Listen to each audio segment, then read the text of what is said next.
जैसे कि आप लोगों ने थंबनेल में देखा कि मध्य प्रदेश के हम यहाँ पे डिविजन्स पढ़ने वाले हैं और डिस्ट्रिक्ट्स पढ़ने वाले हैं। तो इसके पहले हम डिवीज़न और डिस्ट्रिक्ट्स पढ़ने के पहले हमें एमपी में मध्य प्रदेश में देखना होगा कि कितने डिविजन्स हैं, कितने डिस्ट्रिक्ट्स हैं और देखिए जो ऊटपटांग आवाज़ आए या शोर हल्ला वल्ला हो तो आप उसको इग्नोर कीजिएगा, ठीक है। अब देखिए, अगर मैं बात करूं मध्य प्रदेश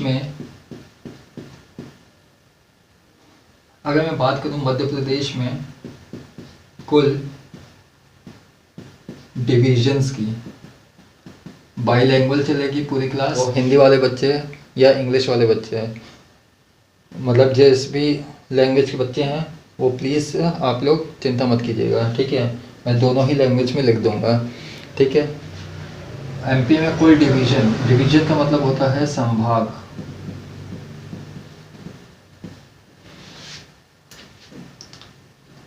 मध्य प्रदेश में कुल डिवीजन्स कितने हैं? 10 संभाग हैं, ठीक है। इसी तरीके से अगर हम बात करें मध्य प्रदेश में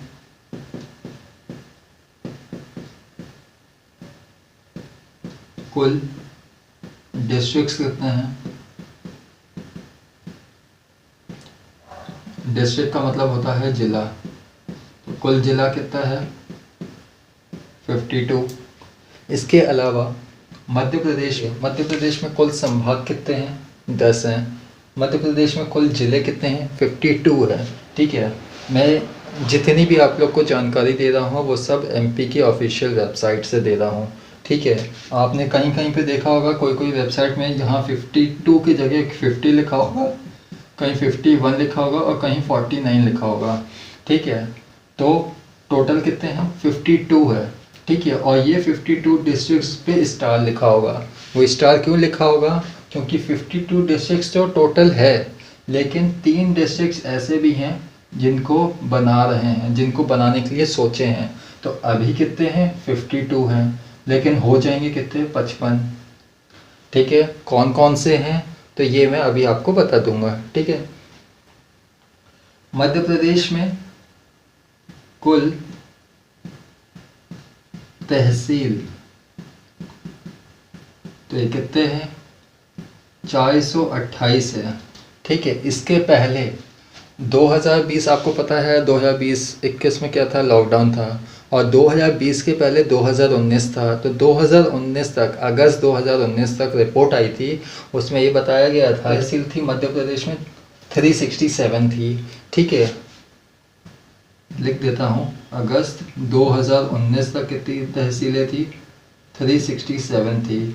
लेकिन आपको जैसे पता है कि इंडिया बढ़ रहा है, यानी कि इंडिया बढ़ रहा है का मतलब क्या है? डेवलपमेंट हो रहा है। अब ऐसा तो है नहीं कि डेवलपमेंट रुक जाएगा। तो जैसे कि आप जब मैंने स्टेट सिंबल्स बताए थे आप लोग को, तो ये बताया था कि आपको एम्बलम के बारे में बताया था। और इस एम्बलम से हम क्या सीखते हैं? हम ये सीखते हैं कि हमारा जो मध्य प्रदेश है उसका विकास दिन प्रतिदिन बढ़ते जा रहा है। तो यानी कि अगर विकास बढ़ रहा है यानी कि कुछ चीज़ें इंक्रीज़ होगी। तो ये देखिए 52 से हो गया कितना? 53। अभी तो 3 और बढ़ जाएंगे तो 55 हो जाएगा। है कितना? एग्ज़ाम में आएगा तो 52 पे मार्क कीजिएगा, ठीक है। क्योंकि 3 अभी बिल्स पे है, अभी उस पर प्रपोज़ल आया नहीं है। 428 प्रेजेंट में है। अगस्त 2019 तक 367 थे। अब अगर मैं बात करूँ और कौन कौन से डिस्ट्रिक्ट्स हैं, तो हमें पता है कि 52 डिस्ट्रिक्ट्स हैं, ठीक है। तो ये 52 डिस्ट्रिक्ट कौन सा वाला है? तो आप लोग को 50 नंबर का डिस्ट्रिक्ट, 51 और 55 नंबर का ये डिस्ट्रिक्ट पता होना चाहिए, ठीक है। अगर मैं 50 नंबर के डिस्ट्रिक्ट की बात करूं तो 50वां नंबर का जो ज़िला है वो सिंगरौली है, ठीक है। 52 नंबर की बात करें तो निवाड़ी है। ये जो 3 है इस पे अभी बिल आएगा, ठीक है। ये कौन कौन से हैं? तो 53 नंबर का है नागदा,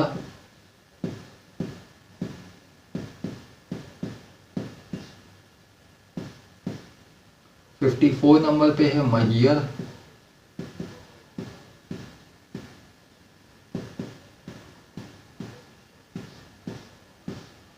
मैहर का एक लिए फेमस है, राधा देवी का मंदिर है यहाँ पे मैहर।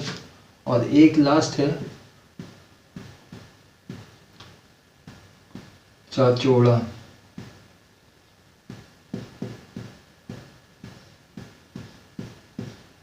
ठीक है, अब 51 नंबर का क्या है?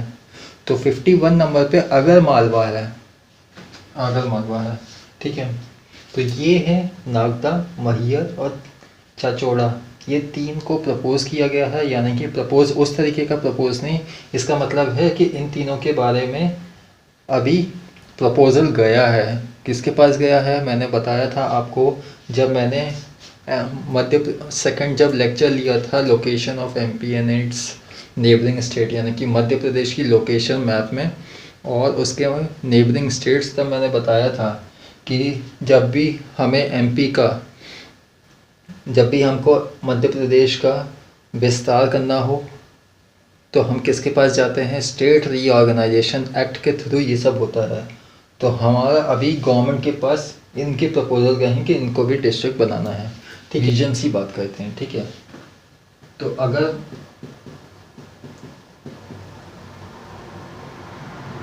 डिविजन्स ऑफ मध्य प्रदेश, यानी कि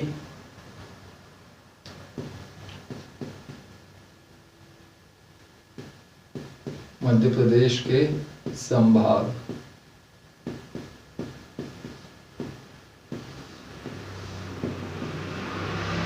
ठीक है। अच्छा, अगर मैं डायरेक्ट स्टार्ट कर दूं आप लोग को कि यह है चंबल ग्वालियर डिवीज़न और आगे मैं डिस्ट्रिक्ट लिख दूं, क्या आपको समझ में आएगा? नहीं आएगा। क्यों नहीं आएगा? क्योंकि अगर आपको पता ही नहीं है कितने डिविजन्स हैं और कौन कौन सा है तो ये कैसे है? तो आप लोग को पहले पता होना चाहिए कौन कौन सा डिवीज़न है हमारे मध्य प्रदेश में।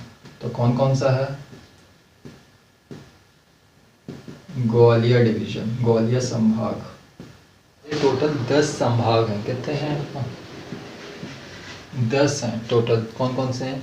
ग्वालियर संभाग, चंबल, रीवा, नर्मदापुरम, जबलपुर, भोपाल, इंदौर, सागर, उज्जैन और शहडोल संभाग। ये 10 संभाग हैं हमारे मध्य प्रदेश में। अब पहले संभाग से स्टार्ट करते हैं। ठीक है, तो पहला संभाग कौन सा है?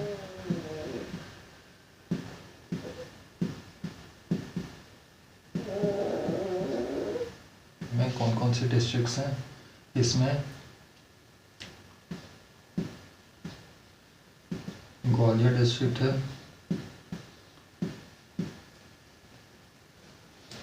अशोकनगर डिस्ट्रिक्ट है,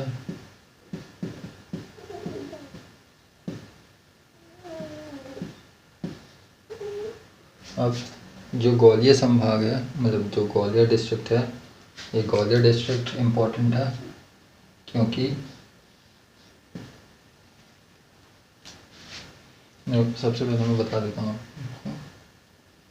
अशोकनगर में एक तहसील आता है ईसागढ़, लेकिन गुना को हम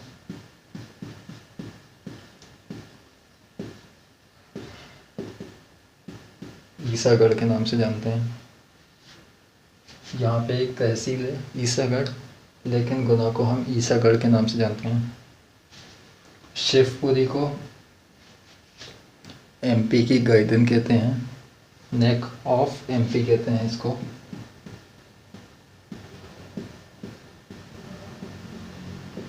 नेक ऑफ एमपी कहते हैं। ठीक है, जो शिवपुरी है ये एमपी का पहला टूरिज़्म सिटी है। एमपी फर्स्ट टूरिज़्म सिटी, यानी कि पर्यटक शहर।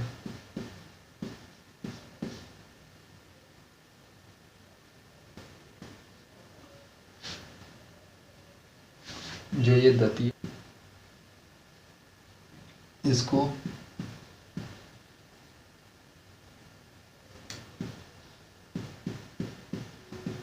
छोटा वृंदावन कहते हैं। और दूसरा, इसको छोटा वृंदावन कहते हैं। और दूसरा smallest district according to population,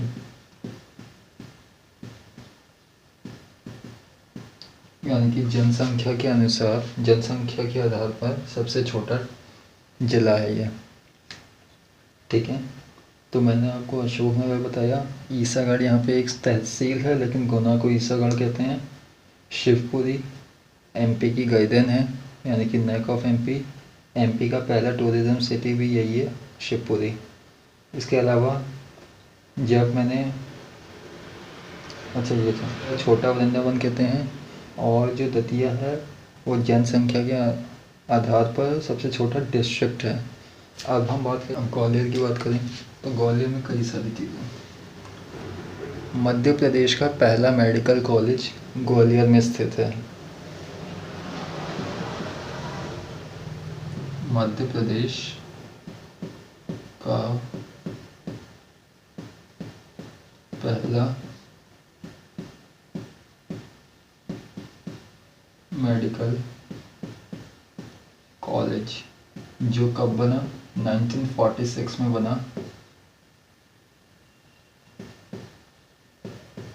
स्थापना कब हुई, 1946 में। वो कहाँ है, ग्वालियर डिस्ट्रिक्ट में है। उसका नाम क्या है,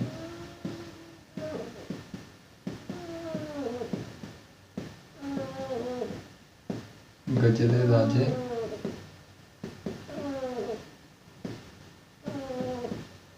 medical college. Gajraraje medical college.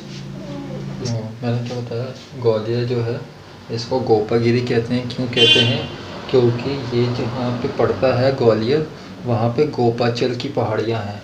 उसी गोपाचल पहाड़ी पर, कौन सी पहाड़ी है, गोपाचल माउंटेन है।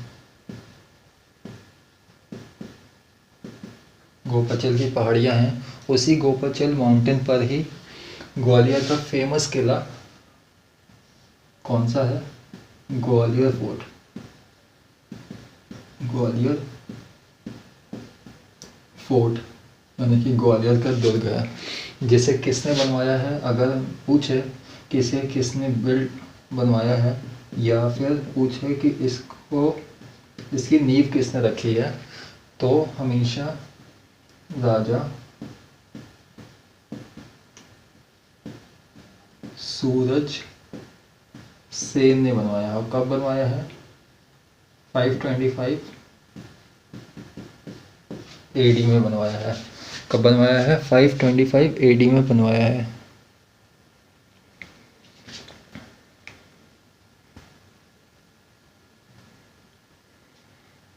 ठीक है, मैं सीधे सीधे लिख देता हूँ। मैंने क्या बोला, ये जो गोपाचल की पहाड़ियाँ हैं, इस पर यहाँ का फेमस किला बनवाया है किसने, ग्वालियर फोर्ट बना हुआ है। और ये जो ग्वालियर फोर्ट है, यहाँ के राजा सूरज सेन ने 525 ईस्वी में बनवाया है। इन्होंने इसको बनवाया, यानी कि नींव रखा। अगर क्वेश्चन में पूछा है, मतलब एग्जाम में पूछे कि नींव किसने रखी, तो राजा सूरज सेन ने रखी है। बनवाया किसने है, तो इस पे देखो 525 एडी ईस्वी में बनी है, यानी कि ये क्या है, ईस्वी है। ठीक है, तो ईस्वी में बनी है। और आज की तरह यानी कि ये बना है 525 एडी में। और अभी क्या चल रहा है, 2022 एडी, यानी कि ठीक है, आज का जो काल चल रहा है वो भी एडी में ही है। तो देखो 1500 साल पहले बना हुआ है, यानी कि इनकी डेथ के बाद कई सारे और राजा है जिन्होंने इस फोर्ट में कई सारी चीज़ें बनवाई। जिनमें से एक हैं राजा मान सिंह तोमर। राजा मान सिंह तोमर ने इस फोर्ट के अंदर, एक राजा हैं, राजा मान राजा मान सिंह तोमर, इन्होंने 1100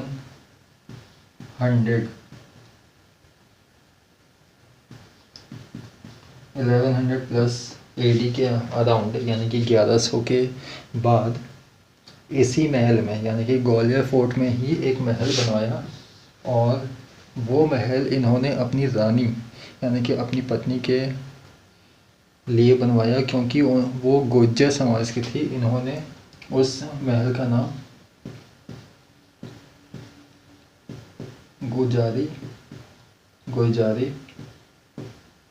गुजरी महल रख दिया। क्या रख दिया? गुजरी महल। किसके नाम पे है? इनकी वाइफ के नाम पे है। ठीक है। इसी तरीके से इस फोर्ट में कई सारे दरवाज़ा है। हिंडोला केव है, हाथीपोड़ दरवाज़ा है और हिंडोला दरवाज़ा है। ठीक है। और इस दुर्ग में 5 दरवाजे हैं। ठीक है। तो ये ग्वालियर के बारे में आपको पता होना चाहिए।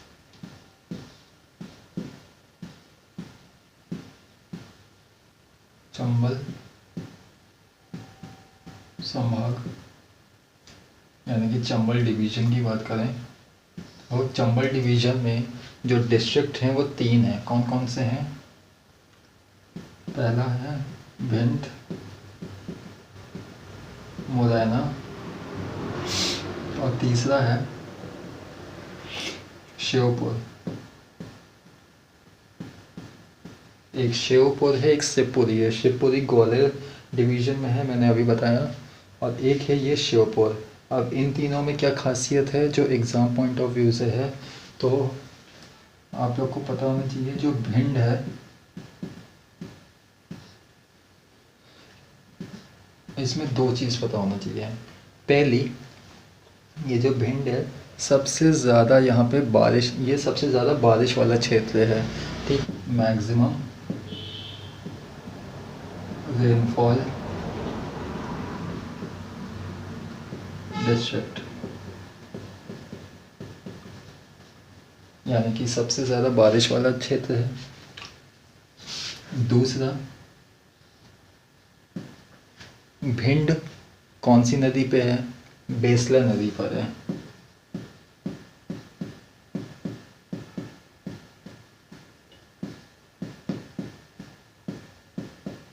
बेसला नदी पर है। ठीक है। और जो भिंड है,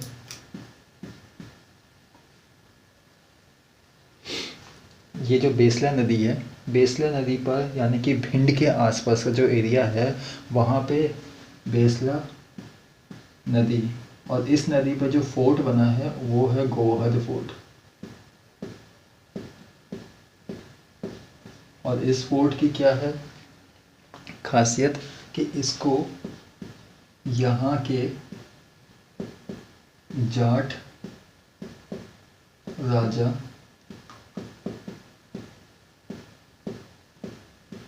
सिंहदेव सेकंड ने बनवाया है। ठीक है। सिंहदेव सेकंड ने, जाट राजा हैं ये, इन्होंने बनवाया है। और इसमें ये खासियत है कि इस मतलब इस फोर्ट में 11 दरवाजे हैं। ठीक है। दूसरे सबसे ज़्यादा दरवाज़ों वाला जो फोर्ट है वो यही वाला है, 11 दरवाजे हैं। ठीक है।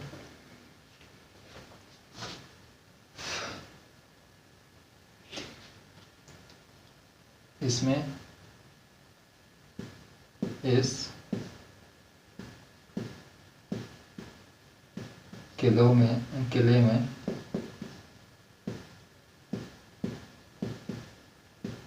दरवाज़ों की संख्या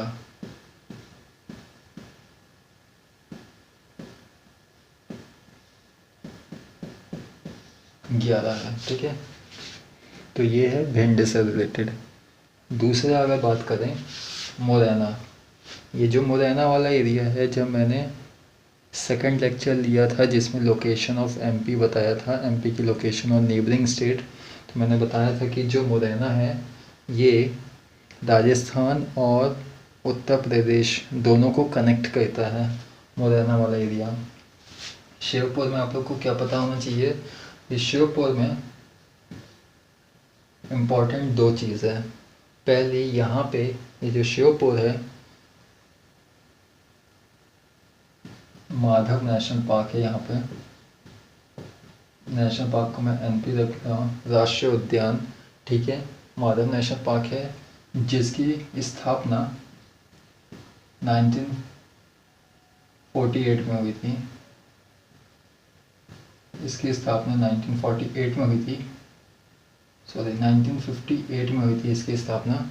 और दूसरा जो है जो बहुत ही ज़्यादा फेमस है वो है Kuno national park. Kuno national park क्यों है, क्योंकि हाल ही में हमारे जो प्राइम मिनिस्टर हैं नरेंद्र मोदी, इन्होंने यहाँ पे चीते भेजे हैं। कहाँ से भेजे हैं, अफ्रीका से भेजे हैं, ठीक है। और इसकी स्थापना 2018 में हुई है, ठीक है।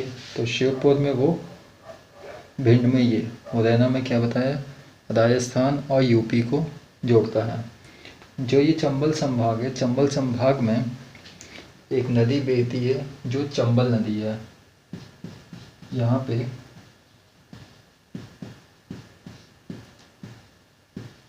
चंबल नदी बहती है, ठीक है। ये जो चंबल नदी है इसका जो सोर्स है यानी कि इसका जो उद्गम है, इसका जो उद्गम है वो कहाँ पे है, इंदौर के पास एक जगह है मऊ करके जो बैतूल के पास पड़ता है। और बैतूल के ये जाना पाव पहाड़ी से निकलती है।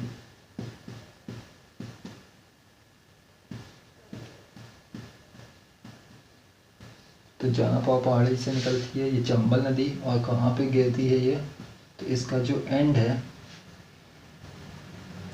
तो ये इसका एंड यमुना रिवर में है,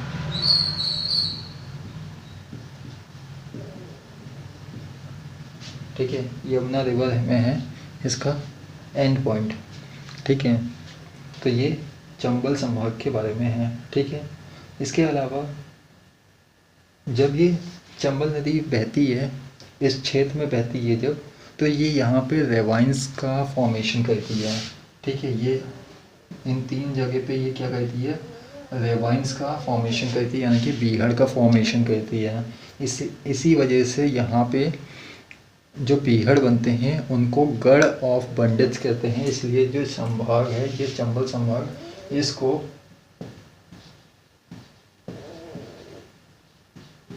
गढ़ ऑफ बंडेट्स कहते हैं। और बंडेट्स का मतलब होता है डाकू,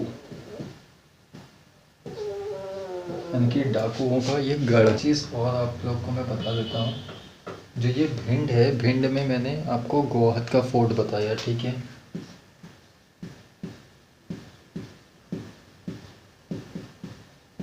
गोहद फोर्ट बताया, इसमें यहाँ पे एक और फोर्ट है जो अटेर का किला है।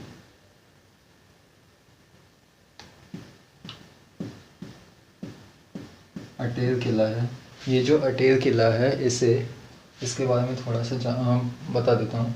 ये जो अटेर का किला है इसे 1664 में, 1664 एडी में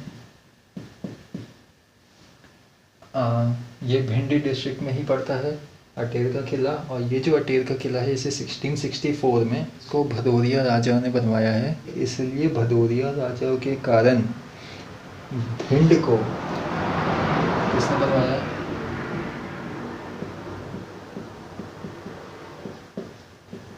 भदौरिया किंग ने बनवाया है, ठीक है।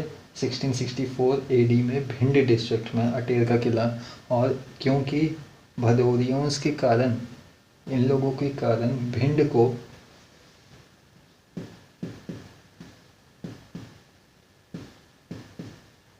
भदवार भी कहते हैं, भदवार भी कहते हैं, ठीक है। यानी कि इंग्लिश में अगर हम लिखें तो ये भदवार, ठीक है, भदवार भी कहते हैं, भिंड को कहते हैं।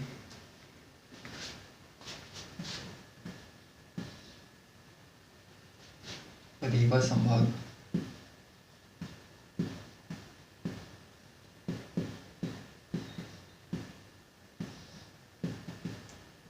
कौन कौन से जिले आते हैं?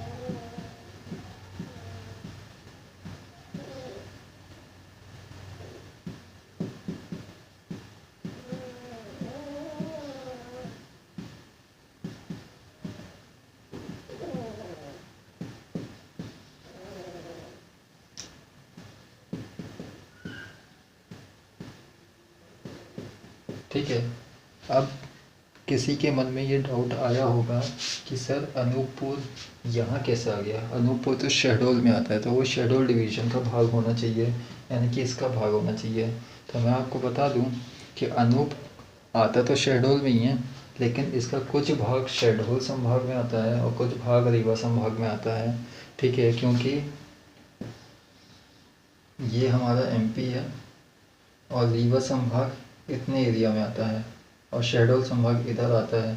इसका मतलब है यहाँ पे अनूपपुर आता है, तो इसका कुछ भाग इधर रीवा संभाग में आता है और कुछ भाग शहडोल संभाग में भी आता है। और आप लोग को पता होगा यहाँ जो मिट्टी पाई जाती है वो कौन, जो लाल पीली मिट्टी होती है, यानी कि लाल कलर होता है फेरिक ऑक्साइड के कारण, और फिर जब उसको पानी से मिला दिया जाता है तो वो पीली मिट्टी बन जाता है। तो यानी कि इस पोर्शन में लाल पीली मिट्टी मिलती है और यही वो रीजन है, कौन सा रीजन है ये? तो यहाँ पे रीवा संभाग और शहडोल संभाग आता है और रीवा पन्ना का पठार भी इस साइड ही आता है। उसका कुछ हिस्सा रीवा संभाग में आता है और कुछ हिस्सा शहडोल संभाग में आता है। अब आप लोग को इसके बारे में, रीवा, सबसे पहले हम रीवा की बात करते हैं। तो आप लोग को पता होना चाहिए जो रीवा है इसको सिटी ऑफ वाइट टाइगर्स कहते हैं। ऐसा क्यों कहते हैं? क्योंकि एमपी में सबसे ज़्यादा वाइट टाइगर कहाँ मिलते हैं? वाइट टाइगर या वाइट लायंस भी कह सकते हैं। तो ये कहाँ पे मिलते हैं? रीवा में मिलते हैं, इसलिए इनको रीवा को सिटी ऑफ वाइट टाइगर्स कहते हैं। दूसरा चीज़, यहाँ पे जो रीवा है यहाँ पे बहुत सारे वाटरफॉल्स पाए जाते हैं, मतलब हैं यहाँ पे वाटरफॉल्स। ठीक है, कौन कौन से हैं? पियावन वाटरफॉल है, भूती वाटरफॉल है, किलोही वाटरफॉल है, ऐसे करते करते कई सारे वाटरफॉल्स हैं। तो इन वाटरफॉल्स के बारे में मैं आपको अगर जब मैं एमपी के वाटरफॉल्स के बारे में बात करेंगे तो मैं उसमें ये डिस्कस करूँगा। सीधी से कोई इम्पोर्टेंट ऐसा कुछ है नहीं, सतना से भी इतना कुछ इम्पोर्टेंट है नहीं। हाँ, अनूपपुर और सिंगरौली से है। अब मैं अनूपपुर के बारे में पहले बताता हूँ, ठीक है? अच्छा, पहले सिंगरौली के बारे में बताता हूँ। जो ये सिंगरौली है,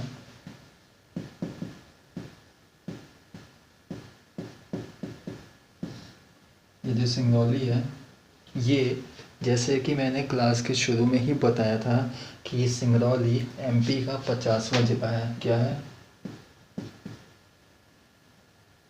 50th डिस्ट्रिक्ट, यानी कि 50वां जिला है।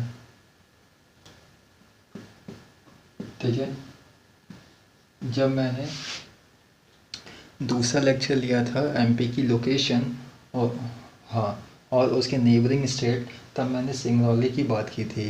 क्या बोला था मैंने सिंगरौली को? ये ईस्टर्न मोस्ट पॉइंट है। ठीक है, ईस्टर्न मोस्ट क्या है? डिस्ट्रिक्ट है जो एमपी को छत्तीसगढ़ से अलग करता है। ठीक है, इसके अलावा आपको सिंगरौली में एक चीज़ और पता होना चाहिए कि जो सिंगरौली है इसको एनर्जी कैपिटल ऑफ एमपी कहते हैं। इसका मतलब ये मैंने पहले भी बताया था, मध्य प्रदेश का, मध्य प्रदेश की ऊर्जा राजधानी। दूसरा जब लेक्चर लिया था मैंने location of MP and neighbouring states, तो उसमें मैंने ये चीज़ बताई थी सिंगरौली के बारे में, यहाँ लिखा था, और ये सारी चीज़ें मैंने इधर लिखी थी। ठीक है, तो ये सिंगरौली के बारे में। अब अनूपपुर के बारे में बताते हैं। जब मैं अनूपपुर के बारे में बताऊंगा तो वो आप शहडोल से भी कनेक्ट कर, आप लोग को पता होगा कि ये हमारी है, मान लीजिए माउंटेन्स है कई सारी। ठीक है, इसमें यहाँ पे अमरकंटक है, अमरकंटक की पहाड़ियाँ हैं। ठीक है, और ये जो अमरकंटक की पहाड़ी है ये कहाँ पे आता है, तो ये अनूपपुर में आता है। ठीक है, जो काय का पार्ट है शहडोल का पार्ट है और रीवा संभाग का पार्ट है। ठीक है, इसी अमरकंटक से हमारी एक नदी निकलती है जो इस पहाड़ी से होते हुए गुजरात के, ये मध्य प्रदेश है, और यानी कि यहाँ पे इसके जो गुजरात वाला हिस्सा है वो यहाँ पे है। तो ये वाला हिस्सा जो हो गया, ये इसका सोर्स पॉइंट है, एस लिख दिया, ये इसका एंड पॉइंट है, ई लिख दिया। ठीक है, e n d end point है। ठीक है, और ये इसका उद्गम यहाँ से हुआ, सोर्स पॉइंट ये है। ठीक है, तो ये कौन सी जगह है, ये गल्फ ऑफ खंबात है, खंबात की खाड़ी। ठीक है, खंबात की खाड़ी जिसको कहते हैं, तो ये वो है, और ये अमरकंटक है। अमरकंटक यानी कि अनूपपुर, अनूपपुर कहाँ पे, शहडोल और रीवा।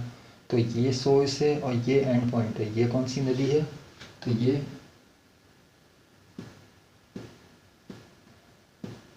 नर्मदा नदी है। और आपको पता होगा कि एमपी में सिर्फ दो ही नदी है जो ईस्ट से वेस्ट जाती है। ठीक है, कौन कौन सी नदी है, एक है नर्मदा और एक दूसरी है ताप्ती। ठीक है, ये दो ही नदी है जो ईस्ट से वेस्ट जाती है। इंडिया में बहुत सारी नदी है जो ईस्ट से वेस्ट जाती है। ठीक है, और आप लोग को पता होगा, ये मैंने एमपी नर्मदा नदी के बारे में भी बताया था। क्या बताया था कि नर्मदा नदी का जो लेंथ है वो कितना है, 1312 किलोमीटर टोटल लेंथ है, जिसमें मध्य प्रदेश में कितना आता है, 1077 किलोमीटर। वहीं पर गुजरात में कितना आता है, 161 किलोमीटर। बाकी बचा हुआ इधर पे महाराष्ट्र आता है। ठीक है, इन दोनों के सेंटर पर इस साइड में महाराष्ट्र आता है, और महाराष्ट्र में कितना है, 74 किलोमीटर है। जब ये यहाँ से निकलती है, अमरकंटक की पहाड़ियों से निकलती है और गल्फ ऑफ खंबात यानी कि खंबात की खाड़ी में गिरती है, तो यहाँ पे गुजरात वाले एरिया में इसके ऊपर एक डैम बना है, और उस डैम का नाम है, यहाँ पे क्या है, एक डैम है। ये क्या है,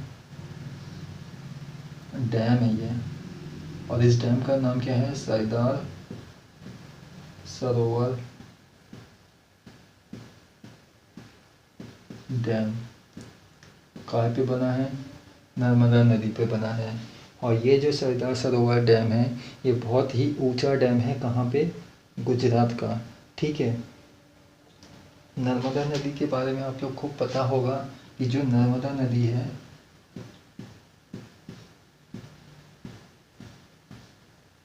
ये नर्मदा नदी लाइफलाइन है, lifeline river of states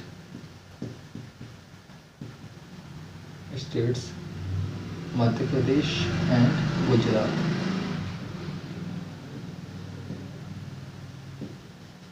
Gujarat और मध्य प्रदेश की ये लाइफलाइन रिवर है।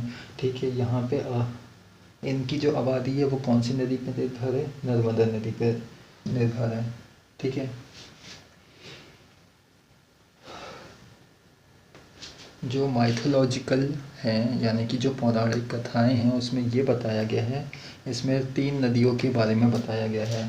कौन कौन सी, गंगा, नर्मदा और एक गोदावरी नदी। इसमें ये बताया गया है कि अगर आप गंगा का स्नान करते हो, गंगा नदी में अगर आप स्नान करते हो तो आपके मतलब इसमें आपको स्नान करने से आपके सारे पाप धुल जाएंगे। ठीक है। इसी तरीके से गोदावरी में 2 से 3 बार आपको स्नान करना पड़ेगा तो आपके पाप धुलेंगे। लेकिन अगर आप नर्मदा नदी के दर्शन कर लेते हो तो सिर्फ दर्शन करने से ही आपके सारे पाप धुल जाएंगे। मतलब ये पौराणिक कथाएं हैं, रियल में होता है कि नहीं होता ये तो हमको भी आइडिया नहीं है। ठीक है, तो ये सब इसके बारे में है। ठीक है, वहाँ की बात करें तो नर्मदापुरम पूरा यहीं से लिख देता हूँ। तो नर्मदापुरम में कौन कौन से डिस्ट्रिक्ट आती है, एक करेक्शन कर लेना, चंबल नदी जो है वो जानापाव पहाड़ी से तो निकलती है लेकिन वो विंध्य प्रदेश से निकलती है, जो इंदौर के एक मऊ नाम का एक ज़िला है वो वहाँ से निकलती है। बैतूल नहीं, बैतूल से अब आएगा ताप्ती नदी। ठीक है, तो इसका होशंगाबाद है, हरदा है और बैतूल है। ये 3 डिस्ट्रिक्ट काय में आते हैं, नर्मदापुरम संभाग में आते हैं। ठीक है, होशंगाबाद की बात करें तो जो सबसे पहले हम हरदा की बात करते हैं। जो हरदा है ये इसको हृदय नगरी भी कहते हैं। क्या कहते हैं? हृदय नगरी।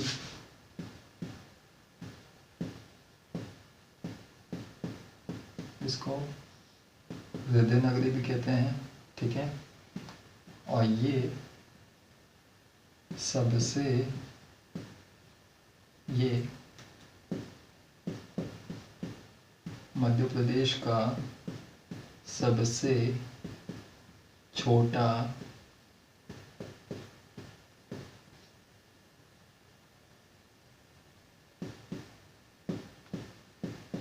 जिला है।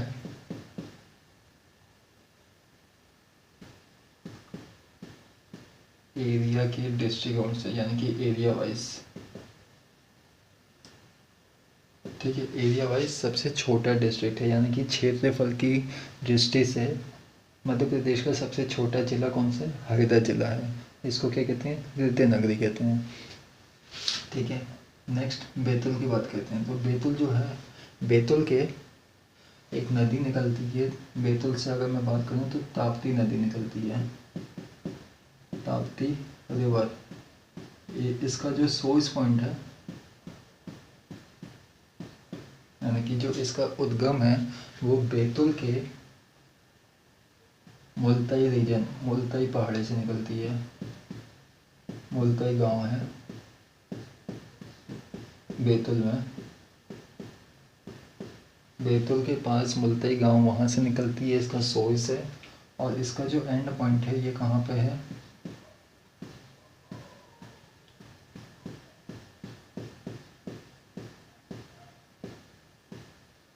गल्फ ऑफ खंबात है। ठीक है, यानी कि खंबात की खाड़ी, और ये कहाँ पे है? गुजरात है। इसका मतलब क्या हुआ कि ताप्ती नदी भी कैसे बहती है? ईस्ट टू वेस्ट बहती है।